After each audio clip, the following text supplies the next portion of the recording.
everyone, I'm Steve Wiss and welcome to the latest episode of the Nordic Football Podcast. On this edition, it's a slightly different sort of episode where we've got a guest on to talk about the upcoming Europa League match between Viking and Aberdeen.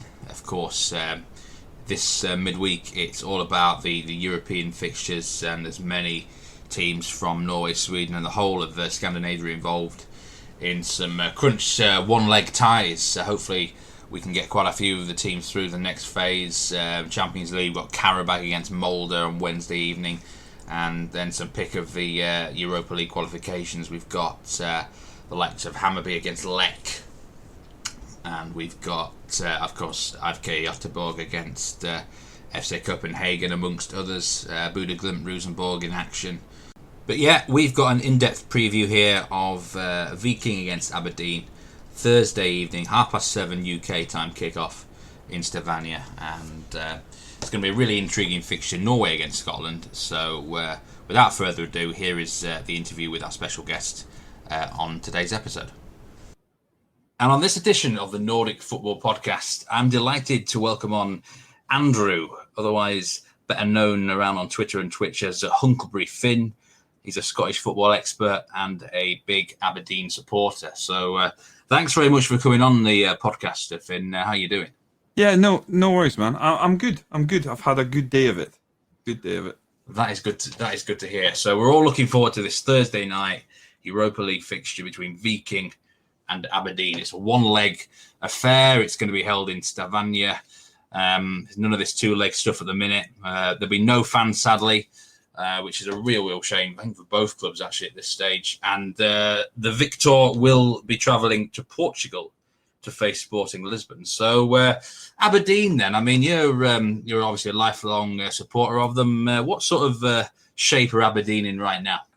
To be honest, this season is a strange one. As like perennial contenders for third spot, we started the season with a tough game against Rangers. We lost narrowly 1-0 to Steven Gerrard's team, and we actually got Andy Considine, who's like one of the longest serving Aberdeen players that have basically been through iterations of different managers and still kept in there. He's had 522 appearances now for the club, so he's been there like his entire professional career pretty much, and he got sent off for a high challenge right at the end of the game. So a deflating 1-0 loss, and since then in the league, we've won every game by one goal. So we're actually in pretty good form, given we had a breakout of COVID that obviously is still fresh in everyone's mind. So in Aberdeen, like one of the few bars that opened, a bunch of the Aberdeen players went, and basically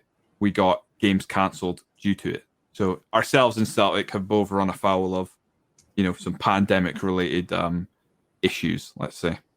Yeah, I do remember that your club certainly was heavily in the sporting news, wasn't it, a few weeks ago? That seems to have settled down now. And like you said, you started the season quite well in Scotland, played 5, won 4, 3 1-0 victories, which is interesting. And yeah, it's honestly, like a couple of seasons ago, we were the kind of team that you were like, oh, we always fancy a goal. Like, you will go 1-0 down and we're like, don't worry, we've got a goal in us. And it feels like this year, mainly due to the lack of Sam Cosgrove being as involved, we now worry about. So Sam Cosgrove, he's got 87 appearances for us, and he's got 43 goals. So he's kind of became, for a guy who came to our club and couldn't score a goal, it felt like, for about 15 games, he then just caught fire. And then the ironic cheer of Sammy Cosgrove Ballon d'Or became like a genuine. We were like, this guy just won't stop scoring. I think I think his days at Aberdeen will be in question if we don't, proceed in Europe. I think that would be a big thing that would keep him around. But I genuinely think some teams will be looking at him right now. Yeah, Sam Cosgrove, English striker for Aberdeen. Although apparently he's injured at the minute, according to Transfermarkt. Expected return on October 15th. Yeah, I mean, that's an interesting one because I believe he was one of the players who did attend the club, and since then he hasn't been around. So whether it's an actual injury or there was heavy rumours, and it so far it seems just to have been rumours that him and some of the other players were asking for a move. They got fined like 4 weeks' wages or something like that. So that's pretty hefty. I think you'll agree. Yeah, I mean that's really is hefty. And just for the listeners who don't know much more about Aberdeen, they qualified for the Europa League by finishing 4th in the SPL last season. They beat a Faroese side. I think it was NSI 6-0 in the previous round. But wherever I looked on Twitter and sort of any previews when this draw came out, Viking against Aberdeen. I mean, I don't know anything about Aberdeen. That's why we're doing this interview. But all I kept seeing was that this is going to be a big clash of styles. We've got Viking as this free scoring side, just gung ho. They're always involved in high scoring contests against supposedly this boring Aberdeen team who just grind out and graft and are tough to beat. And I mean, is that a fair assessment of Aberdeen in general, would you say? Are you quite a defensive side right now, or is that just, the start of the season trying to sort of knuckle down a bit? No, I think it's actually fair place. Like I said, a couple of years ago, we felt like the team that when Johnny Hayes was first at the club and you had Niall McGinn, you had Kenny McLean, who's obviously gone on to do quite well for Norwich. That side, it had goals in it, and it had goals from several different places. And now, when we don't have Sam Cosgrove like we have this season, finding that piece to finish off our play has been missing. And I actually do think that I have a big problem about Scottish football in the sense that when I look at teams, I don't go, oh, I know how Dundee United play. I know how Livingston are going to play. Aberdeen basically send out what we think is our best 11. And if we've got a better 11 than our team, we'll win. But we don't go out and go, we're going to pass the ball, neat little triangles, or, Scottish football are the teams outside of your Celtic and Rangers who just simply have better players because they've got more money. Not a lot of teams try something like an identity. Like, not really, or if they do, it's not as obvious as your teams in England or other teams in parts of the world like your Atletico Madrid and stuff like that. You know how they're going to play. Aberdeen, we are stubborn to break down. Part of that is definitely due to Joe Lewis. We've definitely got the best goalkeeper outside of the old firm, and I'd argue that either Celtic or Rangers would easily play him in goal, and they'd be better for it. I think he's a very good goalkeeper. So he's obviously one of your big players to watch out for. Yeah, he's our captain actually these days. Yeah, he's been a captain since I think it was like early last season. So you don't see it happen too often these days. I mean, he's made a decent amount of appearances for us, but there's plenty of players. Like I said, Andrew Considine, you got Joe Lewis himself. You've got players who've made plenty of appearances. I mean, Niall McGinn is obviously back at the club and starting playing games. They were passed over for Joe Lewis because he's a leader, and it's tough to lead from the back, but he is a very good example of a footballer for us. And obviously he was not involved in the COVID-19 club breach. That's for sure. I like goalkeepers as captains. Actually, I think they're difficult to find sometimes, but I think that's a good move if it's a clear candidate for the role. But we're just going to look at transfer marks here, and this can sometimes be a bit vague. But your 4 most valuable players, according to them, are Scott McKenna, 1.8 million. He's valued at. Lewis Ferguson in midfield, 1.35 million. Yep. Sam Cosgrove, we mentioned him before, 900,000, and then Ross McCrory, apparently on loan from Rangers, I do believe.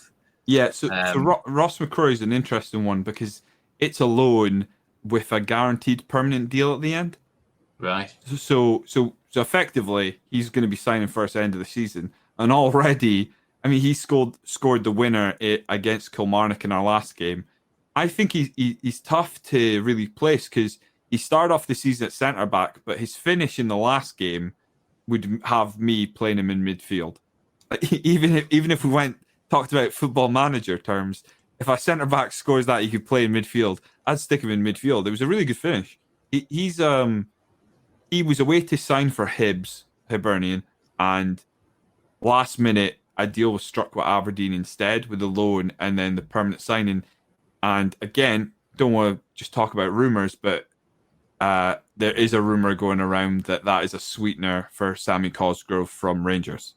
So if Morelos was to go, they would actually be looking at Sammy Cosgrove, which I could totally. I mean, that would actually be one of Rangers' more astute signings because they bring in supposed big name players all the time, and when they don't work out, great. But when they work out, they obviously command a much bigger fee than the likes of Aberdeen and that. I'm intrigued at the tactical formations that Aberdeen have used this season, and a lot of teams you can predict what they're going to be like, but it seems like you've actually used near enough 5 different formations in 5 games. Some of them are a little bit similar, but it looks like generally you put 3 at the back apart from against Rangers, but it seems like you're quite hard to predict in terms of tactical style. Or can you tell us about your manager?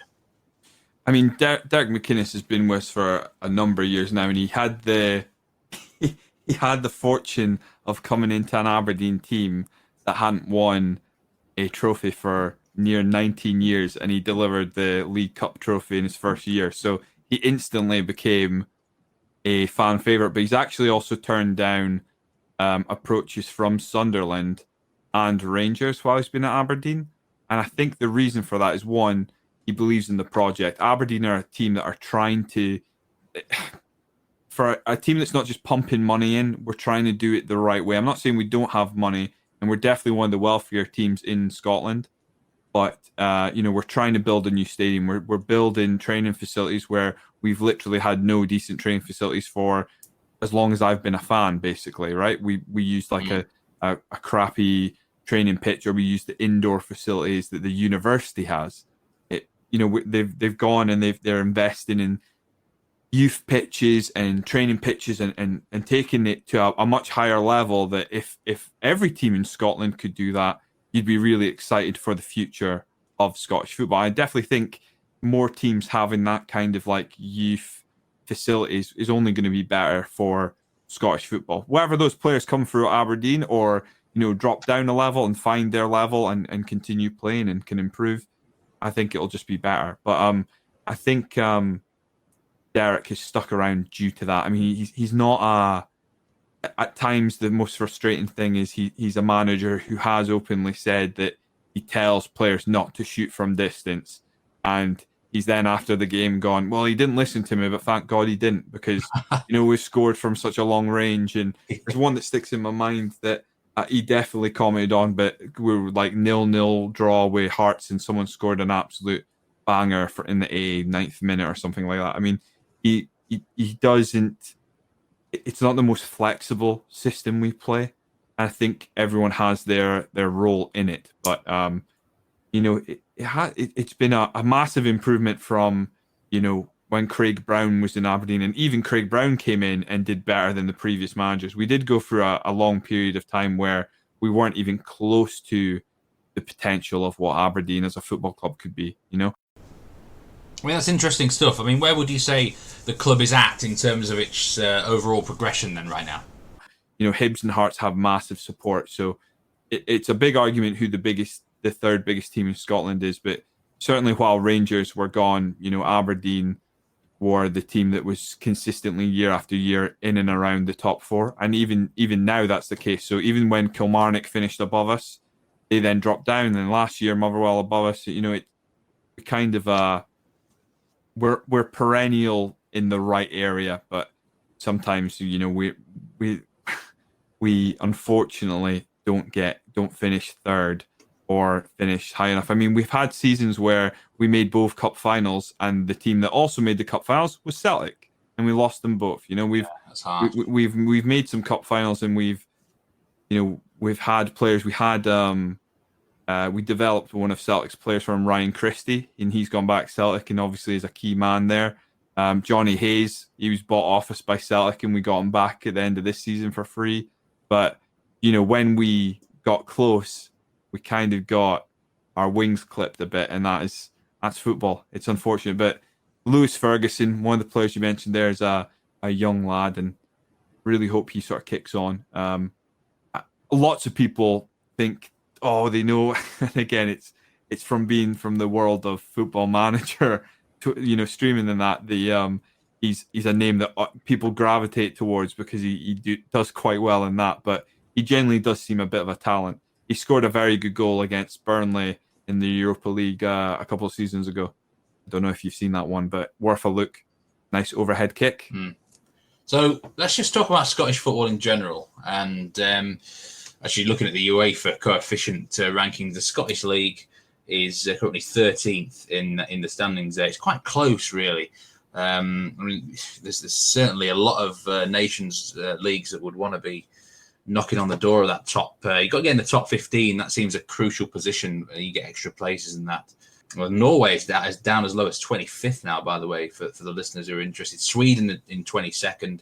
Finland are way down in like 44th. So it's not great times. But, I mean, Scottish football in general, because, you look at last year, Rangers got to, I think, was a decent phase of the Europa League. And then you're thinking, Scottish football's on the rise again because Rangers are coming back. And then Celtic lay a massive egg and get knocked out by, I can't even remember what their name was.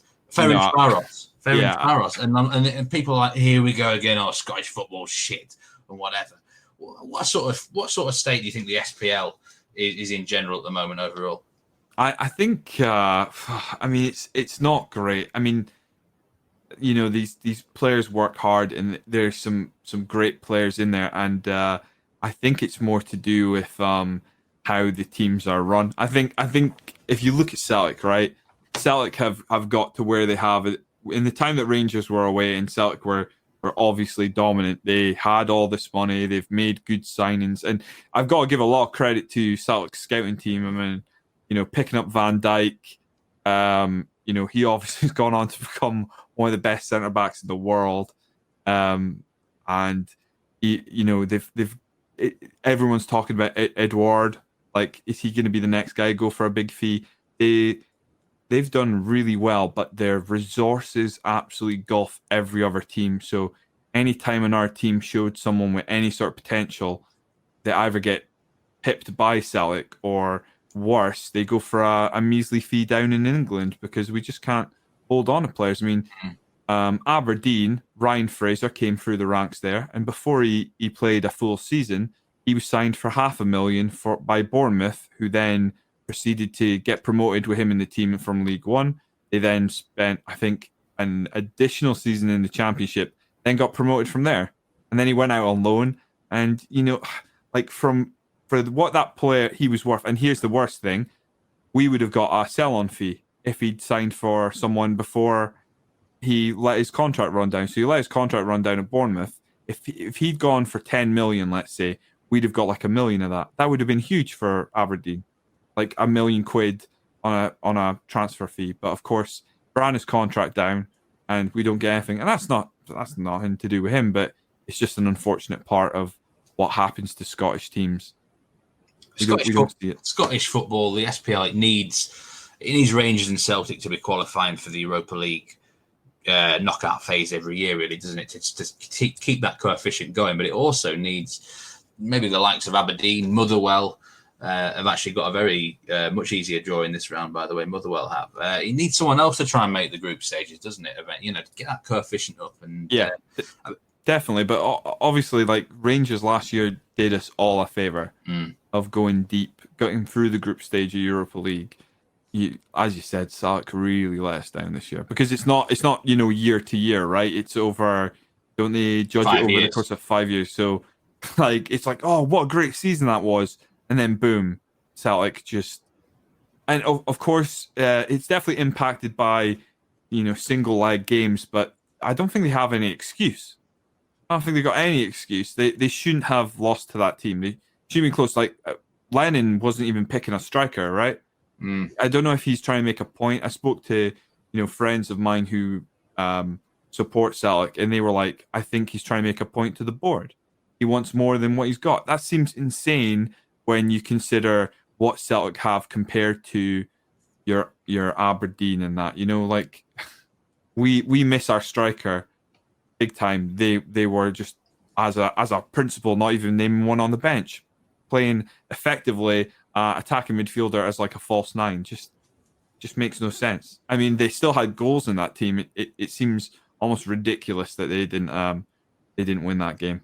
So let's move on to this Pacific tie then, Viking against Aberdeen. I mean, Aberdeen, what were your general fan expectations for the Europa League this season? I mean, have you reached the stage that you expect to go?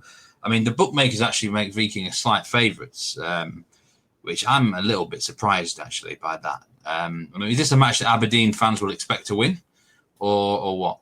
I think under normal circumstances, we would have actually felt that over 2 legs, we had a great chance.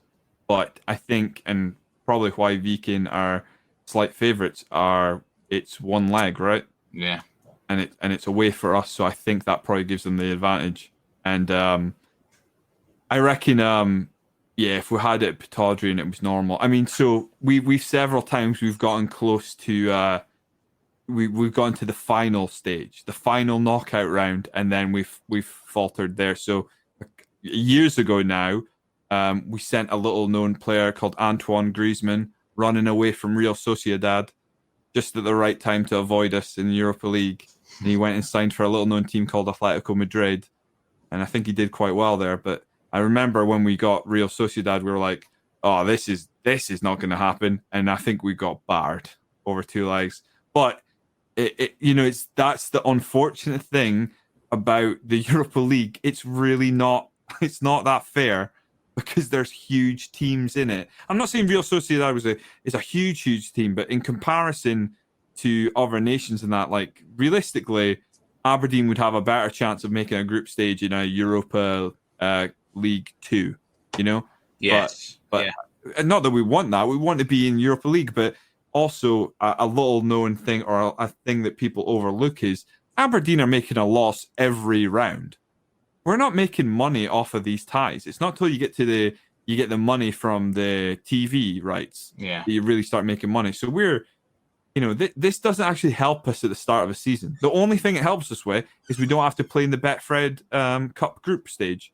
So we're through to the next round. That's handy, but again, and that has helped us out in past years. We've made a couple Betfred Cup finals. Unfortunately, we haven't tasted success because the other team staring across us tends to be Celtic. So I can tell you now, Viking it's a complete opposite to what it sounds like Aberdeen are. They're free flowing. They go for their goals. They're very attack minded. They've only kept 3 clean sheets all season. In I think that's 18 rounds now. They've not actually played in the Europa League yet this season. They won the Norwegian Cup last year. So they got automatically through to this phase here. And I know a lot of their fans are actually gutted. They were so looking forward to watching some European football at their own stadium. So it's a real shame for both teams, actually. But, I mean, in my experience, when you get a really sort of attack-minded team against a defensive one, often the defensive side can get sucked into what I call a shootout. Now, could you see Aberdeen getting sucked into a shootout?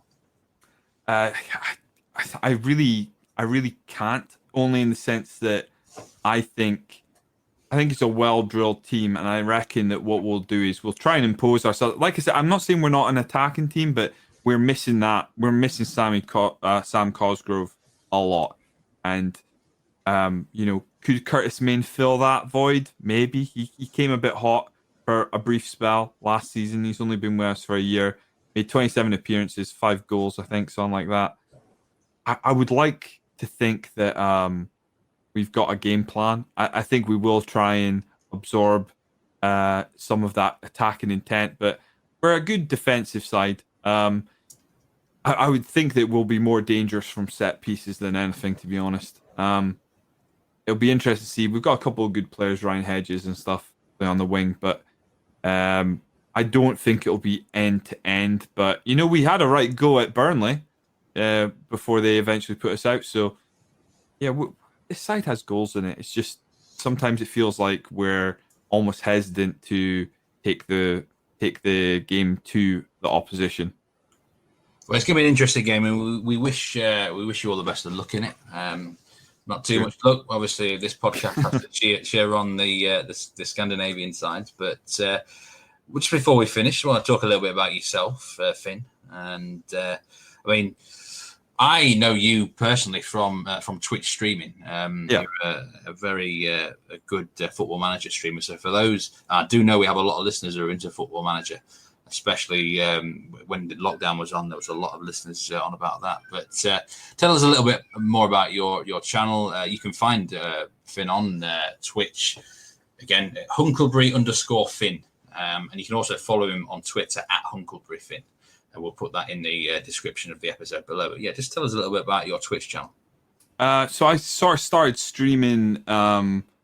It's such a sad way to start streaming. I started streaming just at the start of, just before the pandemic. So I had playtime on my hands, and I sort of got stuck into. Always thought myself a bit of a. Never really considered myself a great Football Manager player, but always thought it was something that I wanted to. There's a community out there, right? It is a very popular community, and it's quite a giving community in terms of, like, you know, raids from bigger streamers and stuff like that. And that kind of, like, very lucky for me, and our streamer raided me like 2 days into streaming, and you know, some people stuck around, and that's kind of what I live off now as my hobby. So I stream Football Manager and some other games, but it's my main crux. And I think I'm in my 15th or 16th season now, and I'm yet to taste European football in terms of Europa League, which is pretty upsetting when I think about it. So it's been an epic save, I must say. Having followed this save, do give Hunkleberry Finn a follow on Twitch. It's well worth it. But do you think, just before final question, actually, do you think, you know, with the lockdown and the way sports are being played now, with either no fans or few fans, that people have been more inclined to sort of hit up video games, both to play and sort of to watch as well? I think so. I mean, I'm not going to give him a shout out, but I know that a game that went through the roof, and you're familiar with, Fall Guys, literally had something like 300 or 400,000 people watching one guy who's a popular streamer, but literally try and earn his first win, to the point where it's picked up by ESPN. That's mad, isn't it? 500,000 watching. I mean, it seems insane. Like, I'm Esports, right? I don't know if you've ever watched League of Legends or Dota. Like, actually watching Dota is, I don't understand what's going on, but there's something about that game and how competitive it is, with like the actual casters calling it like it's a football game. It can be very addictive, and they pull in millions. I mean, they're filling arenas. If you consider, like, some of the big teams down in England, how many people they get in the door, it seems insane that you would go to an arena that holds 40,000 people and sit there watching people sitting behind monitors. But they do it. It's a huge thing. And I think that it's going to get bigger, but I don't think we're ever going to be in a stage where, you know, FIFA is seen the same way, or an esport like that. I think the tactical team games seem to be where it's at, you know? I mean, Rocket League had a bit of a boost and stuff, but I do think those type of games, like your Dota, your League of Legends and that, there's just something that just appeals to the masses. You can play that game by yourself or with friends, but the level that some people play it at compared to your average Joe is scary. Well, thanks very much for joining us on the Nordic Football Podcast, Hunkleberry Finn, and I say best of luck for the game on Thursday, and many thanks once again. Yeah, cheers. 2-0 Aberdeen. I think 2-2. That's my prediction, and then I had no idea after that. I'm sticking with my guns.